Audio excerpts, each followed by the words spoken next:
Hey, welcome to another episode of the Real Estate Baller Show.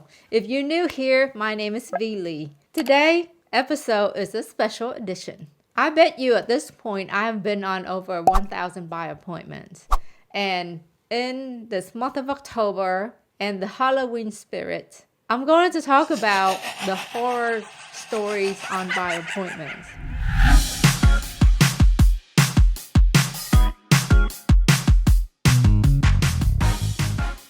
So let's talk about some horror story on buy appointments. I call this story the dirty cup, and I'm sure everyone has been through this situation before. I'm at a buy appointment, and the sellers ask, "Do you care for something to drink?" And of course I say, "Sure, I'll have whatever you're having," because that's what every class tell you to do, right? To bond, to build rapport. I'm sitting here. Seller got up to go fix some coffee. Seller come back, hand me over a cup. I take a look at the cup, and I have a decision to make. I'm either going to drink this coffee, or I'm going to be rude. I may not get the house if I don't drink the coffee. So, here I am.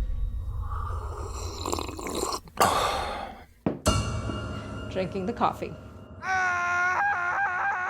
So that's the dirty cup story. I'm sure most of you have dealt with this story. Now, on the fun side, I actually had sellers that, "Hey, I'm thirsty. I'm going to have a beer. You want to have one?" What you say? "Yeah, sure, I'll take one," So those are the fun ones, right? And by the way, if you're a real estate investor and you haven't gotten bitten by fleas or ants or something, you haven't been initiated yet. I know every time I go on a buy appointment and if I get bitten by an ant, I know I'm buying the house.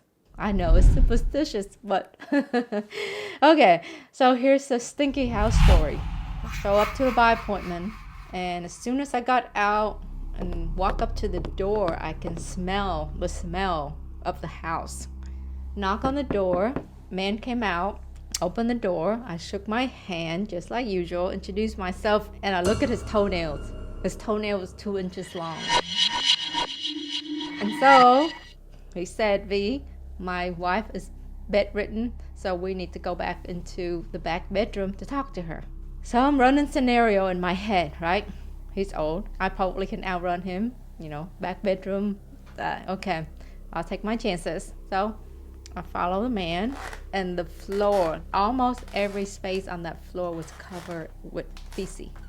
And the house smelled really, really bad. It's my probably second worst smelling house that I ever been to. So follow him to the master bedroom, and there was his wife, the owner of the property. She was laying in bed. She had on, a gown, and she looked real frail. And if I want to give you a visual picture, she looks like one of those ghostly, scary witch in the movie. These two people probably haven't taken a shower in months. So he offered a chair for me to sit down, and I kid you not. Well, judging by the house, and I'm looking at this chair, and the room was real dark. There's one dimly lit light, but it was light enough for me to see the chair that I don't want to sit down on. This is with me sitting down on that chair, and I was just like, moving and sitting on the edge of the chair, right? And talking to them. It took 2 appointments for them to agree to sign a contract, and then a 3rd appointment to explain the contract to them. And every time I left that house, I had to block out the time for me to go home and get rid of the smell. That's how bad it was. But the sad story was, after we closed on the home, bought the home, we noticed the smell got even worse. And to find out, the lady at some point had 20 cats, and one of the cats hiding in the kitchen cabinet. So it was a sad story. That's the Stinky House story. The next story is the dog story. This story may jive with you more if you're not a dog person like me. I know, I don't have a problem with dogs. I just, I like to keep my space. So went to this buy appointment. The lady had a golden retriever, and the golden retriever was pretty big. It was as tall as to my waistline. I came in, I sat down, and the dog was, kept coming up to me. As I was walking around, it kept wanting to jump on my face, right? To kiss, lick, whatever. So I got my clipboard in front of me, and I was holding it like this the whole time, just so that the dog won't jump on my face, right? So then the dog started to sniff. It was sniffing the front, that went to the back, So at one point we were stopping in the kitchen, and I purposely leaning against the kitchen counter to block the dog from jumping on my face. And this freaking dog, excuse my language, but it was like sniffing me from behind, and never did the seller say anything to her dog, nothing, just everything was as normal. I felt so violated by this dog. I mean, I left that appointment smelling like a golden retriever. So that was my dog story. The worst part was I did not buy that house. Had I known that. Okay, anyway, next I was at this appointment. I met with the seller, guy. He wasn't there when I showed up, so I saw his car pulled up. I came out, met with him, went in the house. I can't remember exactly why, but I was walking and he was standing in one of the rooms. And then a few minutes later, another guy showed up. They're all pretty big. So at that point, I had to make a decision quickly. And I said, hey, Derek, I'm gonna go to my car and put some numbers together, and then I come back and tell you my offer. I'm not sure if that was innocent or what, but I didn't want to chance it. So I went to my car, and I never set foot back in that house again. At that point on, I made my offer on the street, talked to him on the street, and then I left. I never bought that house either. That's 2-0. Here's the next story. I was at a buy appointment in Sunnyside. Sunnyside was, for a long time, has the highest crime rate in Texas, and maybe even in the nation. I can't remember the status exactly. But anyway, I was here at this appointment.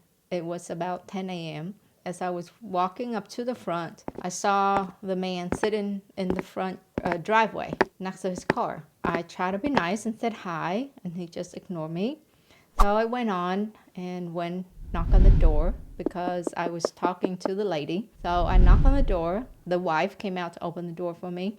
I went in, we talked. So when we sat down on the couch to start going over a few things, not even within 5 minutes, front door was open and a man came in with a knife, and he pointed the knife over at me and said, we're not selling our house to her. Look at her. We're not selling our house to her. So here I was sitting on the couch. I looked over the wife. She didn't do anything. She just sat there. I'm thinking in my head, okay, there's the door. I need to go out the door, and the man is standing in between my way and the door. I can't access the back door. I don't want to get in a situation. So what am I going to do? He stood there for a little while. Maybe, I don't know. Maybe it was a minute, 2 minutes, but it felt like a long time. I'm waiting for the wife to talk him down, right? Luckily, I was very, very fortunate that the grandson happened to come home. And when the grandson walked through the door, he's a pretty big guy. So he was able to pull his grandpa aside so that I can exit. I followed up a couple more times with the lady, and that's another house I never bought. Goodness, that's the story of the knife. Here's the dollhouse story. I'm giving it away, ain't I? Okay, at a buy appointment. The seller was sitting on we were talking in the living room. He was watching TV. He said, okay, go, feel free to look around. He didn't want to escort me. He told me to go look around by myself. So, which I did. And before I went to look, I asked questions like, was anyone else home? Is it okay if I go into the room? And he said, yeah, fine, nobody's home. So I was making my way through. And then I opened the door to this one bedroom. And there was somebody laying on the bed. I freaked out.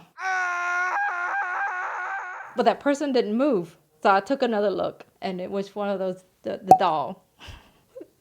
So I freaked myself out for nothing. You never know what you run into at these buy appointments, right? The next one, story of the Porter house. So I had an appointment at a house in Porter. And if you don't know where Porter, Texas is, it's about an hour north of Houston. So I had an appointment there, met with the seller, and he was a frail man. He was not in the best health. I was guessing maybe he was in his 60s or so, had a cane, was walking with a cane. So came up, he did not live there. So came up, met with him. He, started walking me in the house to take a look at the inside. House was vacant and the utility was off. So we were walking through. I had my flashlight, because it was dark and I couldn't see. So it's another stinky house, right? But it wasn't as stinky as the other house earlier. So it's stinky. There was crap on the floor, feces, crap, right? You can tell it had pet at one point. So we were walking through, and he would, stop, let me walk, because he had a cane and he was having trouble walking. So as I completed my interior look, we walk outside, and he said, "You go on, go take a look. I'm gonna wait for you here." So as I was walking away to take a look at the other part, the outside of the house, I heard a sound, and it was the sound of a zipper. So I thought to myself, okay, well, maybe he just needed to take a leak, and he was waiting to go outside. Anyhow, I kept walking, and I never heard any water come out. Never heard the dripping of water. So I never would want to turn around, see what I didn't want to see. So I just kept on walking. So I kept on walking, and I came back around, do our talk, made offer, and as I was leaving, he put his hand out to shake my hand. And of course I can't be rude, so I put my hand out to shake his hand. And then as I was walking to my car, I did not touch anything with this hand, and I pulled into the first gas station that I saw, because this was pre-COVID time, right?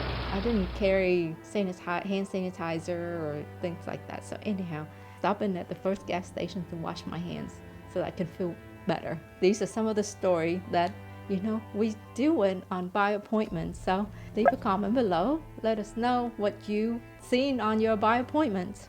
Oh, by the way, remember, be safe out there. Thank you for watching the Real Estate Ballers Show. If you are spooked by these stories, or if you can relate, please don't forget to hit that like and subscribe button. Also, help us out by giving us a shout out on social media using the hashtag REBallers, and leave us a comment below. Tell us what's going on in your world. Thank you, and see you in the next video.